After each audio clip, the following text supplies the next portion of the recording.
Para el dolor neuropático existe una amplia gama de fármacos que nos van a ayudar a tratar de controlarlos, desde los antidepresivos tricíclicos como la amitriptilina, la nortriptilina, duloxetina, venlafaxina, hasta algunos que estos ya van a pertenecer a los inhibidores de la recaptura de serotonina, van a estar casi siempre como en primera línea, pero no son los únicos, tenemos más opciones. Tenemos los inhibidores de calcio, específicamente en la porción alfa-2 delta, donde vamos a encontrar aquí a los gabapentinoides, gabapentina y pregabalina. Nos pueden ayudar otros anticomiciales que son inhibidores de el potencial del canal de calcio y los canales de sodio. Principalmente aquí en estos anticomiciales vamos a encontrar la carbamazepina o carbazepina, que influyen en canales de sodio, la motrigina y topiramato. Opioides nos pueden ayudar: tramadol, tapentadol, oxicodona y morfina. Y de manera tópica se ha visto estudios con lidocaína y parches de capsaicina que no tenemos en México, pero que nos pueden ayudar o están reportados para el manejo del dolor neuropático. En cuanto a esto, hay que siempre irnos por la escalera del manejo del dolor ya instaurada por la OMS y que ha sido revisada año con, bueno, cada cierto periodo por la IASP para sus actualizaciones. Entonces, en el primer escalón para el dolor neuropático, vamos a hablar que se inician con los anticomiciales. Podemos usar los antidepresivos, los inhibidores de la recaptura de noradrenalina y serotonina, AINES con acciones para cuando tenemos dolor mixto, o sea, neuropático y nociceptivo, y las terapias no farmacológicas como acupuntura, homeopatía, rehabilitación, terapia psicológica, todo lo que nos puede ayudar para el manejo de nuestro paciente, aquí se suma. ¿Okay? También podemos usar la terapia TENS, electroestimulación. Entonces, opciones hay varias. En el segundo escalón ya es cuando empezamos a combinar el uso de los anticomiciales con los antidepresivos, y si hay componente de dolor mixto, agregamos lo que es el AINE. Y opioides débiles. Recordemos que hay que tener cuidado con los opioides, no es tenerles miedo, solamente es leer, asesorarse, y si es necesario, los podemos dar de manera adecuada a nuestros pacientes. Las titulaciones de los medicamentos tienen que ser poco a poco, a pesar de que en la literatura a veces nos vamos a encontrar con dosis un poco más altas. Tomemos en cuenta que nuestra raza mexicana, nosotros como latinoamericanos, vamos a tener una respuesta un poco diferente a lo que está reportado en la literatura. Entonces la titulación tiene que ser a dosis respuesta, empezando más o menos en promedio 3 a 8 semanas para ver ya una respuesta eficaz del tratamiento. Y eso se lo tenemos que decir al paciente desde nuestra primera consulta, que vamos a tardar en encontrar la titulación para que nuestro paciente no se desespere y pues abandone tratamientos o no tenga adherencia al mismo. En el tercer escalón ya se usan las combinaciones de igual anticomiciales, antidepresivos. Casi siempre ya aquí podemos hacer la sumatoria del antidepresivo tricíclico con los inhibidores de la recaptura de serotoninas y noradrenalina. Igual, componente mixto, usamos el AINE, y los opioides que pueden ir desde débiles hasta los potentes, y ya usamos tratamiento tópico. En el cuarto escalón es todo lo anterior, lo que ya hemos visto, y ya es aquí donde empezamos a usar técnicas de intervencionismo, el uso de los cannabinoides, de medicamentos alfa-2 agonistas o de opioides potentes. Recuerden, hasta donde llegue nuestro conocimiento, hasta donde tengamos nuestras limitaciones, hay que saber referir a nuestros pacientes de manera oportuna. ¿Y quién es mejor que ustedes que están con los pacientes en el primer contacto para hacernoslos llegar de manera adecuada? Entonces, su participación es muy importante. Existen muchas especialidades en las cuales nos podemos ayudar. Podemos empezar con neurología, medicina de rehabilitación, ortopedia, algología, medicina interna. Vaya, la gama es amplia. Recomendaciones. Estos son, primero hay que encontrar la causa. Si nosotros encontramos cuál es la causa del dolor, podemos ayudar mejor al paciente a resolver su patología. Entonces, primero, todo el tratamiento va enfocado a cuál es la causa del dolor. Y los recomendados en las guías actuales para los diferentes tipos de dolor neuropático son los siguientes, de manera general. En el paciente diabético, los medicamentos de primera línea encontramos a la duloxetina, los gabapentinoides, los antidepresivos tricíclicos y la venlafaxina. De segunda línea ya encontramos los opioides débiles, principalmente lo que es el tramadol. En la neuralgia posherpética de primera línea, nuevamente gabapentinoides, antidepresivos tricíclicos y útiles también los parches de lidocaína. De segunda línea encontramos los parches de capsaicina y los opioides. En neuralgia del trigémino se ha recomendado de primera línea carbamazepina y oxcarbazepina, me disculpo por la letra A, y de manera secundaria, cuando esto no resuelva, pues bueno, siempre podemos acudir a la neurocirugía. El dolor de origen central, cuando ya tenemos propiamente una lesión en el sistema nervioso, ya sea a nivel de corteza o secciones a nivel medular, el tratamiento de primera línea son nuevamente gabapentinoides, que pertenecen a la familia de los anticomiciales, y los antidepresivos tricíclicos. En segunda línea podemos encontrar el uso de los cannabinoides, todavía en fase de modelo experimental, la motrigina, opioides y tramadol.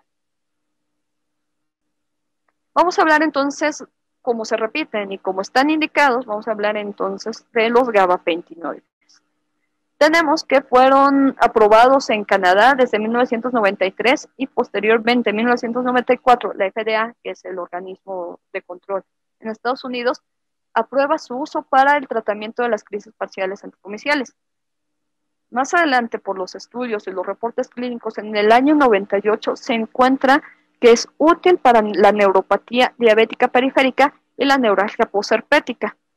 Para mayo del 2002 se habla del tratamiento en neuralgia posherpética propiamente.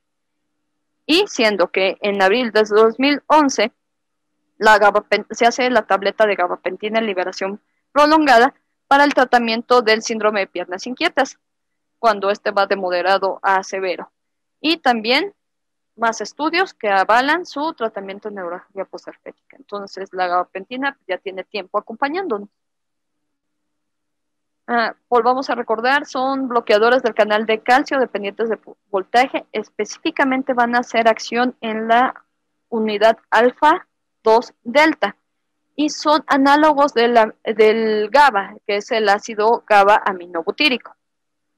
Recordemos que los gabapentinoides van a tener una alta solubilidad en líquidos, no se van a metabolizar por metabolismo hepático, lo que les confiere una ventaja, y no tienen como tal una unión a proteínas.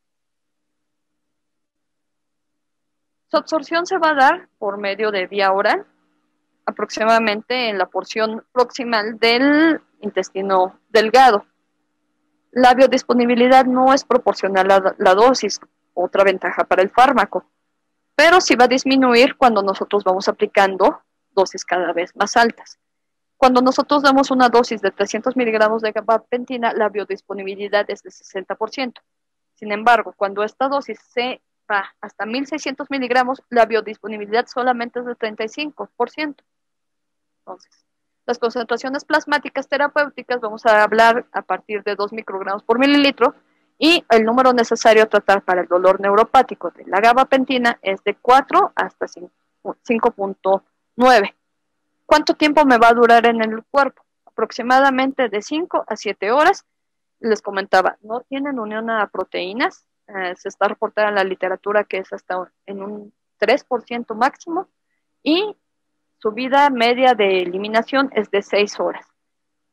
A consideración que en pacientes con enfermedad renal crónica o tratamiento sustitutivo, o bien paciente adulto mayor, esta vida de eliminación se va a prolongar. Entonces hay que tener un poco de cuidado con ello. Les comentaba, en paciente renal se prolonga la vida hasta 52 horas cuando tenemos un clearance renal menor a 30 mililitros por minuto. Cuando el paciente ya está en fase anúrica y sin tratamiento sustitutivo, la vida media de gabapentina se puede extender hasta casi 130 horas. Y cuando el paciente ya está recibiendo tratamiento sustitutivo, ya sea con una hemodiálisis intermitente o una diálisis peritoneal, se habla en promedio que las horas del tiempo de eliminación es de 51 horas. Así se puede administrar, pero hay que tener muchísimo cuidado con el tiempo de eliminación. En paciente pediátrico, porque también tenemos neuropatías en los niños, la vida media se va de aproximadamente de casi 5 horas, 4.7 horas. Y lo que les comentaba, el adulto mayor, dependiendo de su función, el aclaramiento renal, pues va a ir disminuyendo con la edad. Entonces, la dosis pues va a durar cada vez más. ¿Qué hay que hacer? Vamos a reducirla. En un momento hablamos de dosis. Les comentaba, en adultos la dosis mínima es de 300 miligramos al día. Esto se puede ir aumentando hasta 3.600 miligramos al día, pero esto solamente usarlo por tiempo corto. Recordemos que en más dosificación la biodisponibilidad va a ser menor. La dosis efectiva recomendada es de 900 hasta 1.800 miligramos al día. No hay que administrar con una frecuencia inferior a 12 horas. Entonces, tener un poquito de cuidado principalmente por las vías de eliminación. ¿Ok? En niños, cuando tenemos pequeños menores a 3 años, la dosis es de 40 miligramos al día. Hay que dosificarlas, recordando cada 12 horas. Cuando tenemos niños mayores de 3 años y menores a 12, la dosificación es de 10 a 15 miligramos divididos en 3 dosis.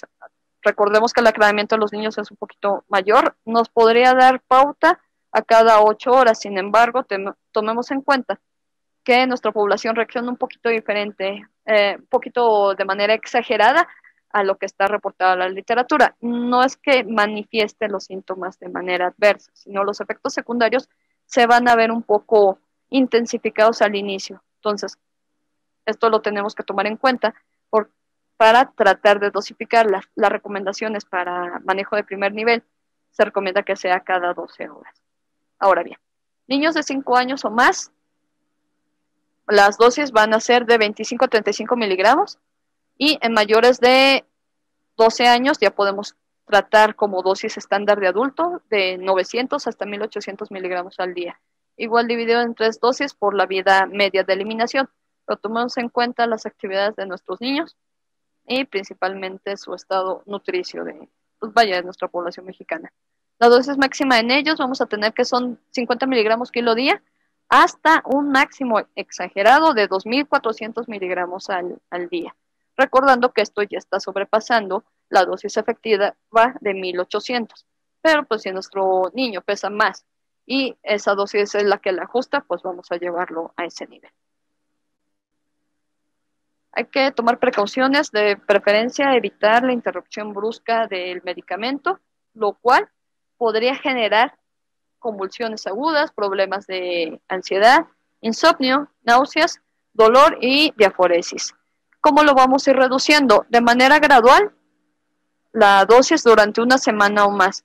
Los descensos pueden ser en promedio cada 48 a 72 horas, reduciendo la dosis de un 20 al 30% de la dosis instaurada, para que estos síntomas de la náusea, la ansiedad, el insomnio no sean tan marcados.